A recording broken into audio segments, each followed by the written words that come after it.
Harga minyak dunia melonjak lebih dari 3% setelah meningkatnya ketegangan di Iran, termasuk laporan intersepsi udara di Teheran, konflik internal politik, serta gangguan di Selat Hormuz yang krusial bagi pasokan global. Di tengah situasi ini, pengunduran diri negosiator Iran memperkuat kelompok garis keras. Sementara Presiden Amerika Serikat Donald Trump mengklaim kendali atas jalur tersebut dan tetap mempertahankan blokade laut. Meski arus minyak sebagian masih berhasil keluar, sehingga memicu volatilitas pasar dan kekhawatiran terhadap pasokan energi dunia.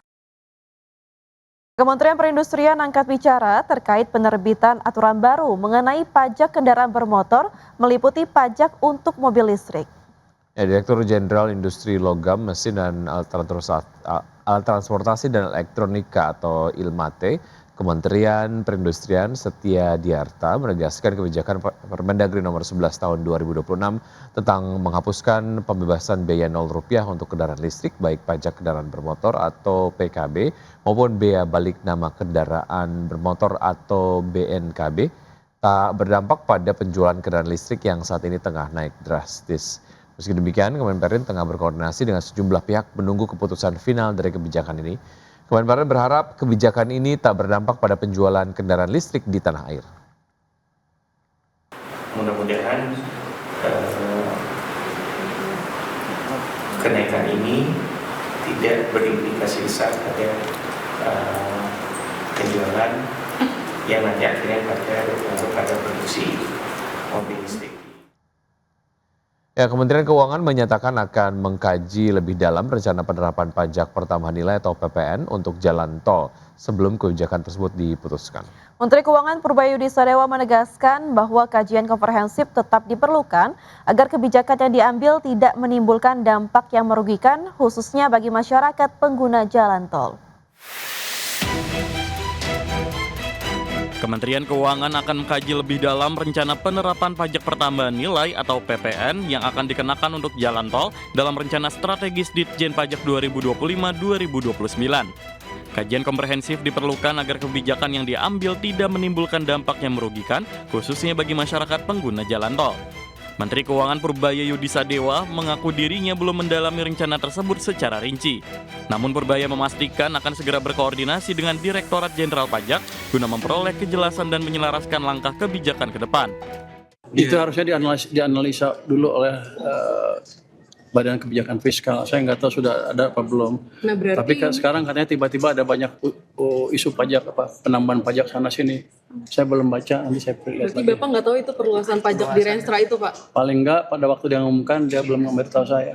Wacana penerapan PPN pada jalan tol sebelumnya tercantum dalam rencana strategis DJP 2025 hingga 2029. Rencana penerapan PPN pada jalan tol sebagai salah satu opsi perluasan basis penerimaan negara. Dari Jakarta, Raharjo Patmo, IDX Channel. Menteri Investasi dan Hilirisasi Rosan Roslani melaporkan, realisasi investasi untuk kuartal 1 2026 mencapai Rp498,79 triliun. Angka tersebut melampaui target yang ditetapkan, yakni Rp497 triliun tercatat naik 7,22% secara tahunan.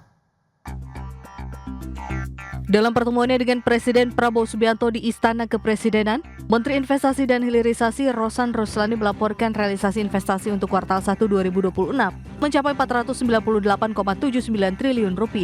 Angka tersebut melampaui target yang ditetapkan yakni Rp497 triliun, di mana capaian investasi kuartal 1 ini tercatat naik 7,22% secara tahunan.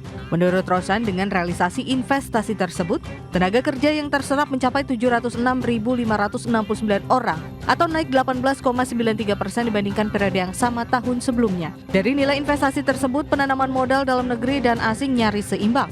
Tercatat sebanyak 49,89% atau hampir 50% merupakan penanaman modal asing yakni sekitar Rp249,94 triliun. Realisasi investasi di 2026 ini tadi di kuartal pertama saya melaporkan bahwa alhamdulillah tercapai pencapaian 498,79 triliun atau 100,36% dari target 497 triliun dan itu adalah peningkatan 7,22% year on year-nya.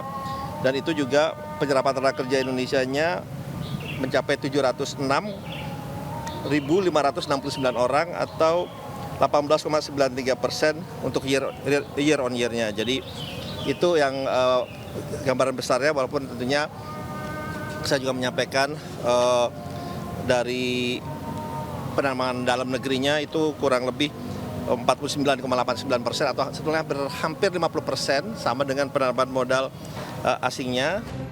Sementara dari sisi wilayah, investasi di luar Pulau Jawa masih mendominasi dengan 50,37%, sedangkan investasi di Pulau Jawa sebanyak 49,63% atau sekitar 247,53 triliun rupiah. Dari negara asal penanaman modal asing, Singapura masih menempati posisi teratas dengan realisasi sebesar 4,6 miliar dolar Amerika. Jakarta, Tim Liputan IDX Channel. Pemirsa, emiten tambang PT Sinar Terang Mandiri Tbk atau MIND tetap membagikan dividen meski laba bersih mengalami penurunan di sepanjang 2025. Ya, keputusan ini diambil dalam RUPS tahunan di Jakarta. PT Sinar Terang Mandiri Tbk (MINE) mengumumkan pembagian dividen tunai sebesar 60,23 miliar rupiah atau setara 14,75 rupiah per saham. Nilai ini mencerminkan dividen payout rasio sebesar 30% dari laba bersih tahun buku 2025. Manajemen menyebut langkah ini sebagai komitmen memberikan nilai tambah bagi pemegang saham di masa awal pasca IPO. Sepanjang 2025, pendapatan perseroan tumbuh 11,8% menjadi 2,36 triliun rupiah. Pertumbuhan ini didorong dua proyek baru, yaitu pembangunan jalan dan proyek menambangan di Sulawesi. Namun, laba bersih justru turun 34% secara tahunan menjadi 202,02 miliar rupiah dibandingkan 306,14 miliar rupiah pada 2024. Manajemen menjelaskan penurunan laba terjadi akibat fase ekspansi bisnis. Dua proyek baru yang dimulai di pertengahan 2025 belum memberikan kontribusi optimal, sementara biaya operasional sudah berjalan. Perseroan menilai kondisi ini hanya bersifat sementara dan kontribusi proyek diproyeksikan akan maksimal pada tahun ini. Berbagai sumber IDX Channel.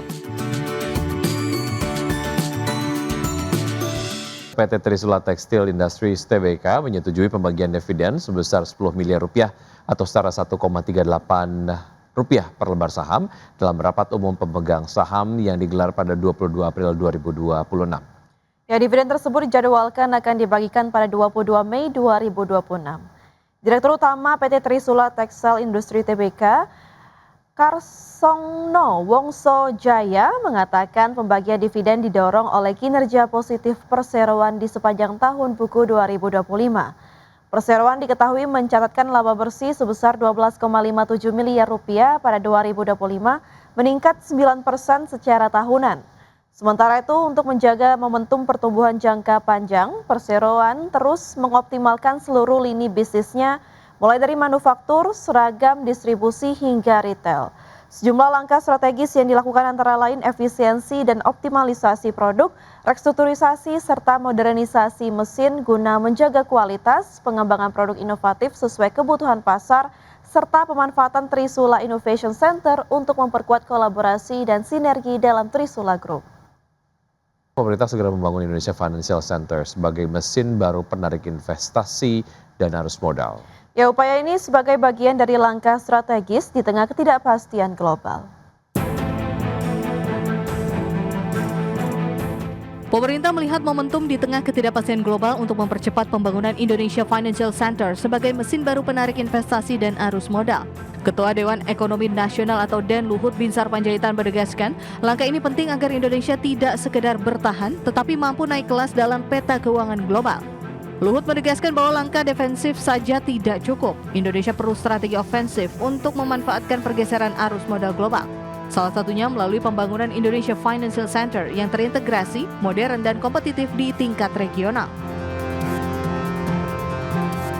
Pengembangan pusat keuangan ini dinilai krusial karena dapat memperdalam pasar keuangan domestik, memperluas akses pembiayaan, serta mengurangi ketergantungan pada aliran modal jangka pendek.